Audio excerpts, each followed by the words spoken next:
Friends, welcome to our YouTube channel Exam Excel. आज हम लोग डिस्कस करेंगे हिस्ट्री क्लास 6 चैप्टर 6 नए प्रश्न नए विचार के इम्पोर्टेंट शॉर्ट नोट्स पर।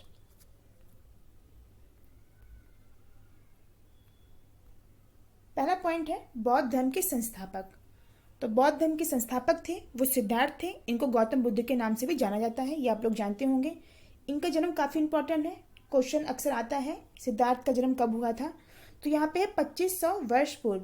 बुक में आपका ऐसे ही दिया रहता है सारी सने 2500 वर्ष पूर्व, 3000 वर्ष पूर्व। अगर हम लोग इसको ईसा पूर्व में फाइंड आउट करेंगे तो ये निकल के आता है 500 ईसा पूर्व। क्वेश्चन आएगा तो हमारे में ऑप्शन में इसी तरह से दिया होगा ऑप्शंस कि कितने ईसा पूर्व, 600 ईसा पूर्व, 300 ईसा पूर्व या 500 ईसा पूर्व। तो हम लोग टिक करेंगे 500 ईसा पूर्व। नीचे हमने आपको इससे प्रीवियस जो भी वीडियो थी उसमें हमने बताया था कि जो बुद्ध थे और जो जैन धर्म के संस्थापक थे महावीर स्वामी, वो दोनों ही गढ़ और संघ से संबंधित थे। तो यहाँ पे नीचे बताया हुआ है जो बुद्ध हैं ये शाक्य नाम के छोटे से गढ़ से संबंधित थे। ये भी काफ़ी इंपॉर्टेंट है, ध्यान रखिएगा। बुद्ध शाक्य नाम के छोटे से गढ़ से संबंधित थे। अब नीचे देखते हैं इनको ज्ञान की प्राप्ति कैसे हुई थी।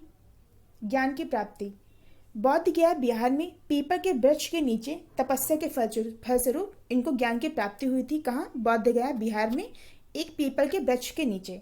उसके बाद ये बुद्ध के नाम से जाने जाने लगे। इससे जब तक इनको ज्ञान की प्राप्ति नहीं हुई थी, इससे पहले ये सिद्धार्थ के नाम से प्रसिद्ध थे।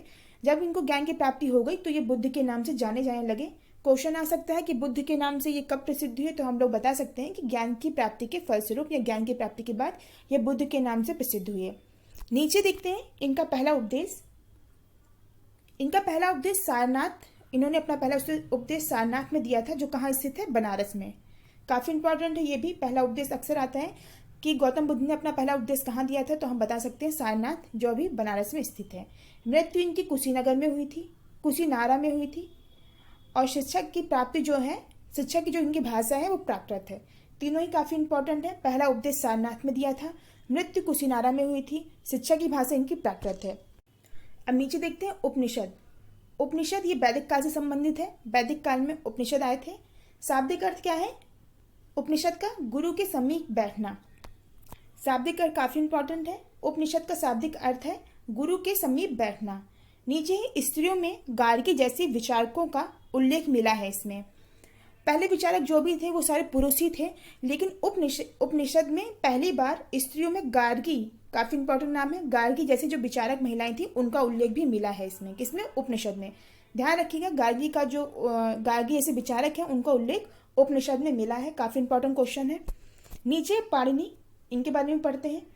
संस्कृत व्याकरण की रचना स्वर तथा व्यंजनों को विशेष क्रम में रखकर सूत्रों की रचना पाणिनि ने की थी। या पाणिनि के जो पाणिनि जो हैं वो संस्कृत के एक प्रख्यात विद्वान थे। या संस्कृत व्याकरण की जो रचना थी वो पाणिनि ने की थी। काफी इंपॉर्टेंट है।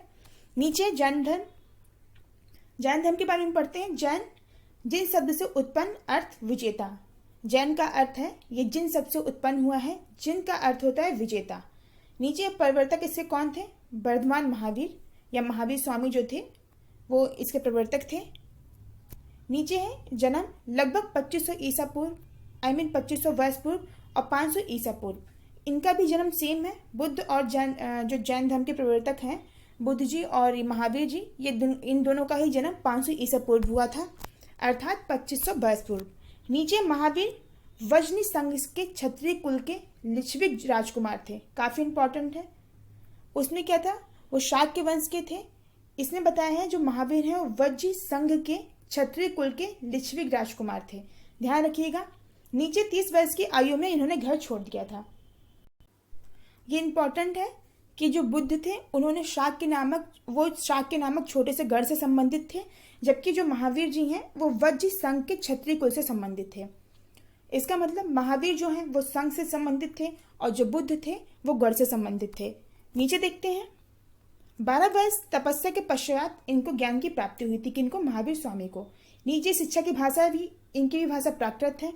वर्तमान में उपलब्ध जैन धर्म की शिक्षाएं लगभग 1500 वर्ष पूर्व गुजरात में वल्लभी नामक स्थान पर लिखी गई थी। ये जो शिक्षाएं थी पहले ये कहीं पर लिखी हुई नहीं थी, लेकिन वर्तमान में उपलब्ध जैन धर्म की जो शिक्षाएं हैं वो लगभग 1500 वर्ष पूर्व गुजरात में वल्लभी नामक स्थान पर लिखी गई थी।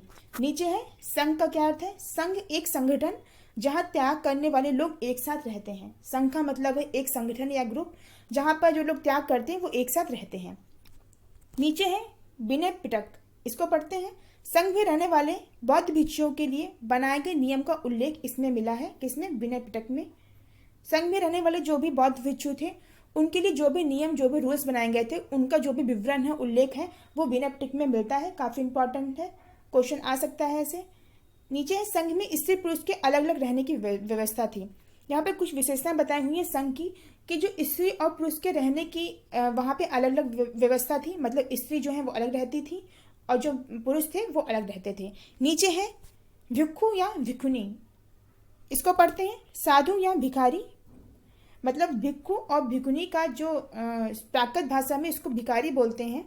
साधु या भिखारी को भिक्खु या भिक्खुनी कहते थे, ये प्राकृत शब्द है। नीचे विहार, बिहार के बारे में जानते हैं। भिक्खु या भिक्खुनी मतलब साधु या जो भिखारी थे उनके रहने के लिए शरण स्थल, मतलब कि जहाँ पे वो लोग रहते थे, खासतौर पे वर्षा ऋतु में रहने के लिए। मतलब वैसे तो वो एक स्थान से दूसरे स्थान जाते रहते थे, उपदेश देते थे अपने, लेकिन जब वर्षा ऋतु होती थी तो वो लोग जिस जगह पर रहते थे शरण स्थल था जो उनका, उसको विहार कहते थे।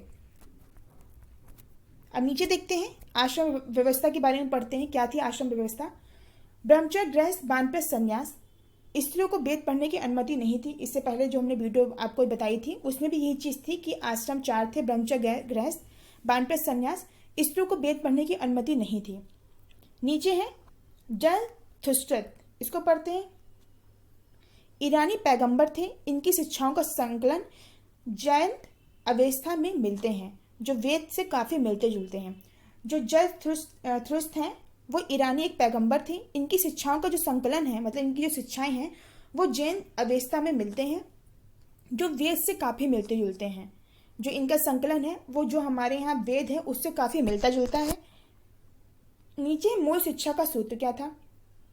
सद्विचार, सद्वचन तथा सत्कार्य, ये मूल शिक्षा के सूत्र थे। काफी इंपॉर्टेंट है, ध्यान रखिएगा कि मूल शिक्षा के सूत्र थे वो 3 थे, सद्विचार, सद्वचन तथा सत्कार। तो फ्रेंड्स अगर आपको वीडियो पसंद आई हो तो वीडियो को लाइक करिए, अपने फ्रेंड्स में ज़्यादा से ज़्यादा इसको शेयर करिए। साथ ही अगर आप हमारे चैनल पर नए हैं तो चैनल को सब्सक्राइब कर लीजिए, बेल आइकन का बटन दबा दीजिए जिससे आगे आने वाली जो भी इंपॉर्टेंट वीडियोज है उनका नोटिफिकेशन आपको टाइम से मिल सके। इसके साथ ही एनटीपीसी की वीडियोज कंटिन्यू पढ़ रही हैं, जिसको नीड हो आप जाकर के उसको भी वहाँ से देख सकते हैं। तो मिलते हैं अगली वीडियो में, तब तक अपना ख्याल रखिए, खुश रहिए। Thank you.